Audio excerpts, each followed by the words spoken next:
Hello AP Psychology students and welcome back. Today we are continuing our discussion of psychological science practices and we're focusing on non-experimental research methods. So some of the essential questions we're going to look at today are: how do psychologists use non-experimental research methods to describe and predict human behavior?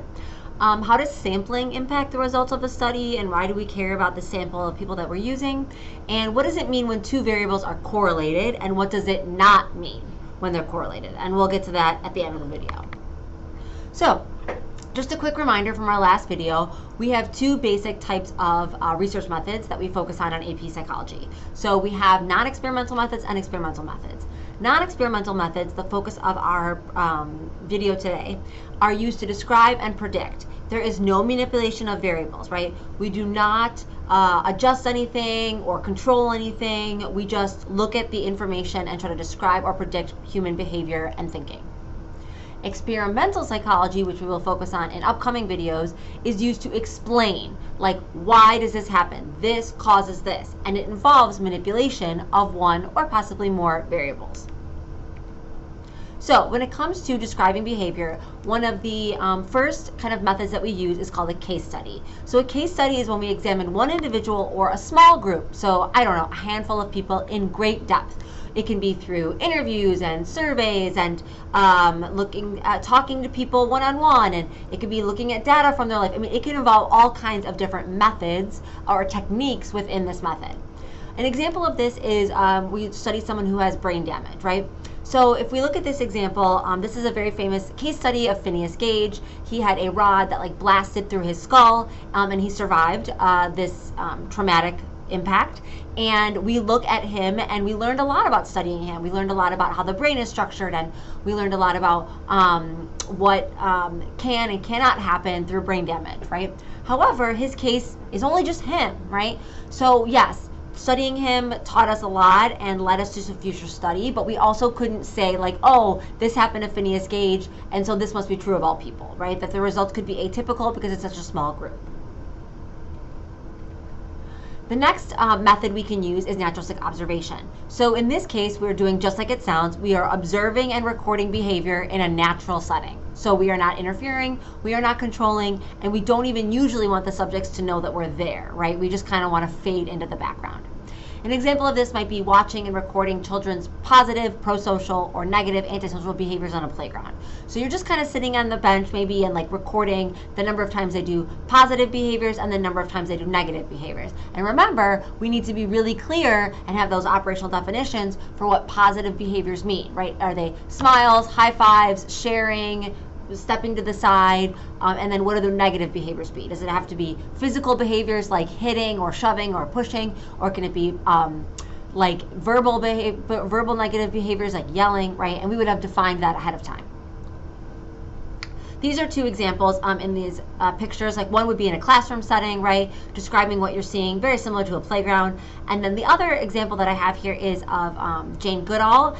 She did a lot of work with chimpanzees, observing them in their natural environment and learning a lot about how they kind of relate to one another, what their social hierarchy is through those observations. The next research method is a little bit not so much controversial, but some people consider it a method and some people consider it a technique. Either way, it's something that we do in psychology to gather self-reported attitudes and behaviors, right? So people report on their own experiences or beliefs, right? And this is a survey. Now, surveys can be really beneficial because you can get a lot of data in a very small amount of time, right? You can give out a survey to 100,000 people with 10 questions and collect the data, and you have a lot of information, right? However, because they're so easy, they also come with a lot of issues. So the first issue that we really have to be careful of with surveys is those wording effects. So the idea here, and you can see this from the example I pulled, right, is that the way that we ask a question impacts the way people answer. And we really want to make sure that when we write questions, we are working to reduce social desirability bias. This is the idea that people will answer how they think the researcher wants them to. We also, with wording and with just the idea of giving surveys, not just the wording, is that people are not always honest, right? So some people will lie, or maybe they don't want to admit to themselves the truth, or sometimes they don't even remember. Like, they think they're being honest, but they got it wrong for their own behavior. And this is a self-report bias.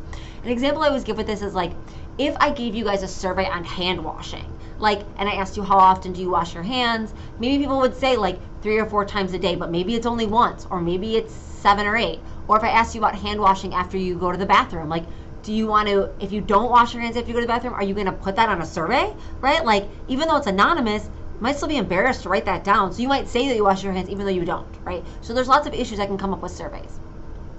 One of the ways to kind of go against this is to use other methods. So for example, if I wanted to know about hand washing in bathrooms, I might try to do a naturalistic observation as well, so people wouldn't know I'm there and they wouldn't necessarily lie or make themselves seem more desirable. Another issue is sampling bias. So when we take a survey, and this is kind of true of any, any method that you do, and that you take a sample, which is the group of people that you're looking at from the total population. But this happens more specifically in surveys because we really want to make sure that your survey that you're using is random and representative and not convenience. So what does that mean? So let's say I'm at Mundelein High School, right? A convenient sample would be taking just Mundelein High School students and using them to study high school students. Well, that's not really accurate, right? It's not random, so I just kind of take the group that I'm here, and it's not representative because Mundelein High School is not representative of all high schools. So if I wanted it to be random, I'd have to, get students from all high schools all over the country, all different places in the alphabet, and then representative, I'd have to make sure that it included high schools where there's very diverse, not so diverse, high income, low income, different places in the United States, like East Coast, West Coast, Midwest, South. So I'd have to make it representative of all high school students in order for my survey results to be generalizable, right? If I want to say all high school students, then I actually have to get a survey sample that is representative of all high school students, not just Mundelein High School in this town in the Midwest. Okay, so the final method that we're going to talk about is a correlation. And again, this is like a little bit tricky when I say it's a method, because it's not, a correlation is something that you do kind of, in that you have to calculate it, but it's more about figuring out the relationship between two variables after you've studied them. So for example, you've given a survey and then you want to take an example of, you want to figure out if there's a relationship between people who wash their hands after using the bathroom and their political, are they a Democrat or Republican, right? So you give the survey and then you take those two variables out and you figure the correlation. Or maybe going back to the naturalistic observation, okay, let's say that you are watching some kids play on the playground, and maybe you want to figure out if there is a correlation between the time of day that you're watching the playground and the amount of violence that you see, or amount of positive or negative behaviors, right? So you're taking variables that you've studied in other ways and kind of figuring out if there's a relationship between them. Now, relationships can be positive. What does this mean? It means both variables move in the same direction. So examples here is sleep and GPA. As sleep goes up, GPA goes up, and as absences go down, GPA goes down. So they move in the same direction. Relationships can also be negative. And what does this mean? They move in opposite directions. So for example, alcohol use goes up and GPA goes down on college campuses. In addition, relationships can be weak, mild, or strong. So a strong relationship is just that there is a close relationship, that one impacts the other frequently, either positive or negative. It's really important here that we don't think positive is good and negative is bad. It's not at all about assigning a value, it's just the direction that they move in. So this becomes a little bit clearer when you look at what a correlation actually looks like, and these are demonstrated through scatter plots. So a correlation is just shown on a scatter plot. XY axis, we plot the variables, the data that we've collected. You've done this a million times in your algebra classes, right? And maybe in stats as well. In order to then figure out if the correlation is strong, weak, positive, negative, we calculate the correlation coefficient. Now, what's nice about the AP test is that the correlation coefficient will be calculated for you. You won't have to know how to calculate it, just what it means. So let's take a look at some examples.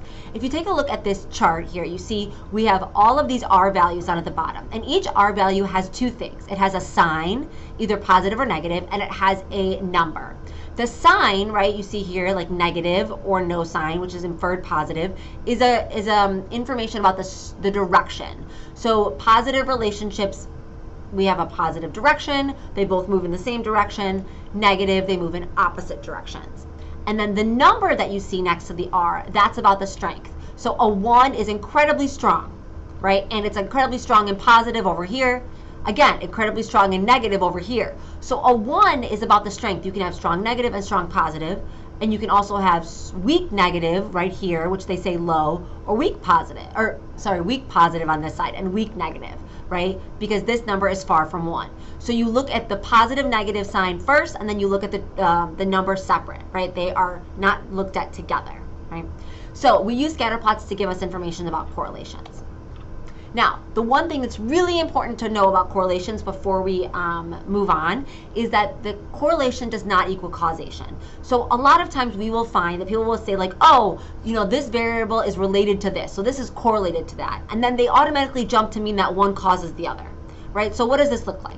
For example, in this scatter plot, you see crime rate and ice cream sales. And what you find is that ice cream sales and crime rate are correlated. Actually, quite a strong relationship, right? They make a pretty strong line of best fit. So then soon be like, oh my gosh, so eating ice cream causes murder? No, no, no, right? So eating ice cream does not cause murder. What we know is that ice cream and murder are related, but we don't know how. We have what's called a directionality problem.